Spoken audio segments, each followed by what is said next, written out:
আজ আমি প্রাচীনকালের একজন বিখ্যাত কবি কবি বিদ্যাপতির একটি লেখা কবিতা আবৃত্তি করে শোনাচ্ছি। কবি প্রসঙ্গে কিছু জানাচ্ছি। বিশ্বকবি কবিগুরু রবীন্দ্রনাথ ঠাকুরের মতে প্রাচীনকালে অন্যতম শ্রেষ্ঠ কবি হচ্ছেন বিদ্যাপতি। কবি বিদ্যাপতি বিহারের মধুবনী পরগনায় এক ব্রাহ্মণ বংশে জন্মগ্রহণ করেন। তার পূর্বপুরুষদের উপাধি ছিল ঠক্কর বা ঠাকুর। কবির জন্ম সময় বা কাল সম্বন্ধে বিভিন্ন মত উপস্থিত আছে। এইটুকু বোঝা যায় তিনি 1352 থেকে 1506 খ্রিস্টাব্দের মধ্যে অবস্থান করেছেন।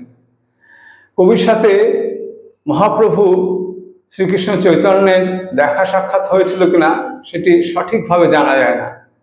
কবি বিহারের রাজা শিবসিংহের সভাগৃহ অলঙ্কৃত করেছিলেন। রাজা তাকে কবি কণ্ঠহার উপাধিতে ভূষিত করেছিলেন। কবি রাজার কাছ থেকে একটি গ্রাম বিস্পি বলে পেয়েছিলেন। শোনা যায় আজও সেখানে তার উত্তর পুরুষেরা আছে। কবি 800-র বেশি পদ রচনা করেছিলেন। তার অধিকাংশ পদ শ্রীকৃষ্ণ রাধার প্রেম লীলা প্রসঙ্গে। কবি যে ভাষায় কথা বলতেন সেটা হচ্ছে মৈথিলি।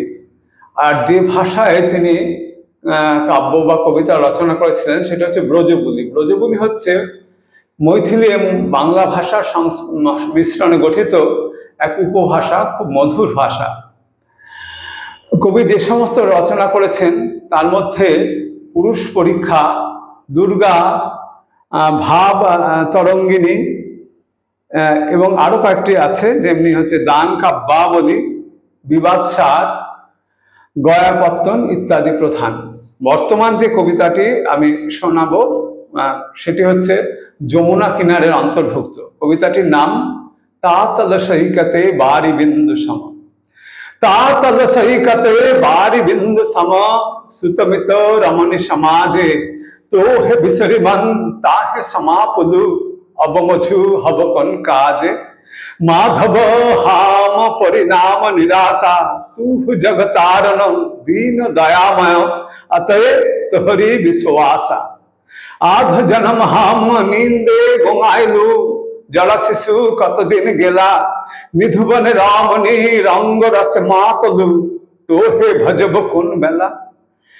কত চতুর নন মরি মরি যাবত, ন ত্বা আদি অবসনা, তো হে জনমি পুনো তো হে সমাবত, সাগর লহরি সমানা। ভনয় বিদ্যাপতি শেষ সমন ভয়, তু বিনা গতি নাহি আরা, আদি অনাদি নাথ কহায়সি, ভবতারণ ভার তোহারা।